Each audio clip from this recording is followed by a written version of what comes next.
You're watching Horseman News at 9 with Bo Jack. Tonight, our top stories. North Korea complains that e-commerce is hurting their economy.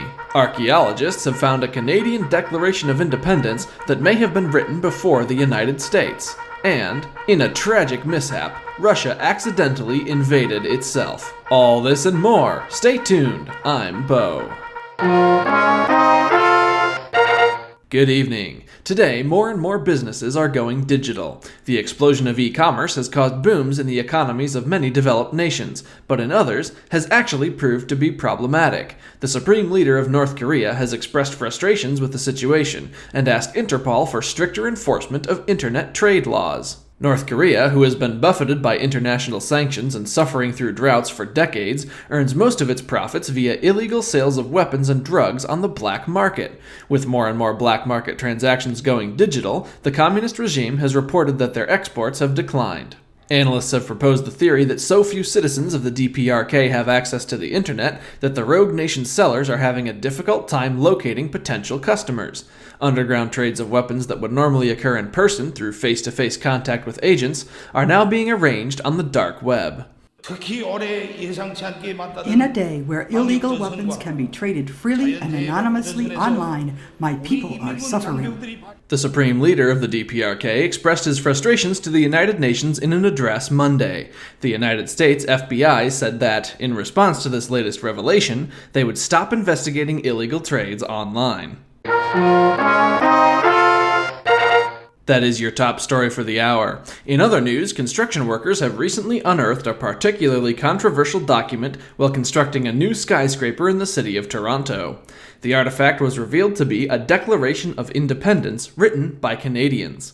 Astonishingly, the document is dated June 1776, just 2 months prior to the famous American Declaration. Archaeologists have confirmed that the document is in fact 246 years old.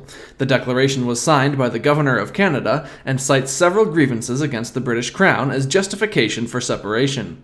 Resentment of taxation is included, but so too are accounts of conflict with their southern neighbors. Evidently, English colonists in Canada had grown resentful of the Americans and demanded that the king take measures to Britify them. It is believed that the document was abandoned after the outbreak of war, so its authors could simply shoot the Americans that were bothering them.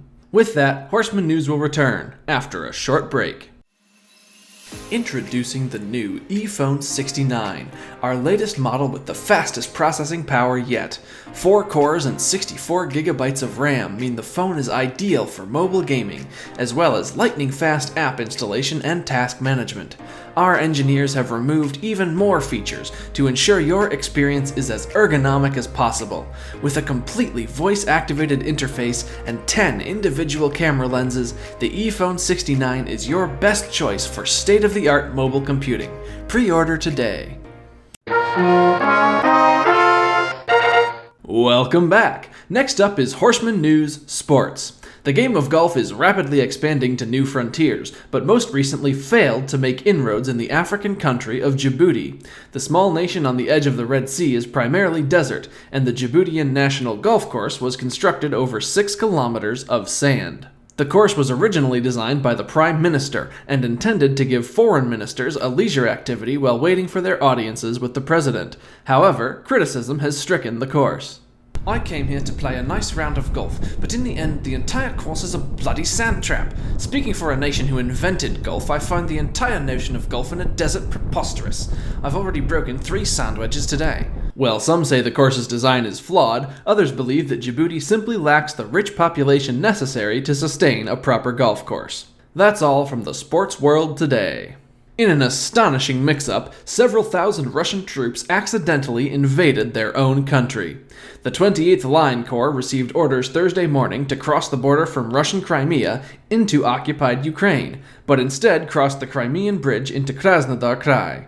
Anticipating resistance, the soldiers immediately began firing on the local Russian troops. When the troops garrisoned in the town of Taman shouted back that they were Russian, the invaders thought that they were lying and continued to fire. The situation degenerated until the local troops decided to surrender. This marks the first time in recorded history that a country has surrendered to itself. Russia's official death toll is 3 killed, 7 wounded, but external estimates place the numbers closer to 15 and 25 respectively. That's all for tonight's Horseman News. Join me next week for more thrilling tales. I'm Bo. Thanks for watching.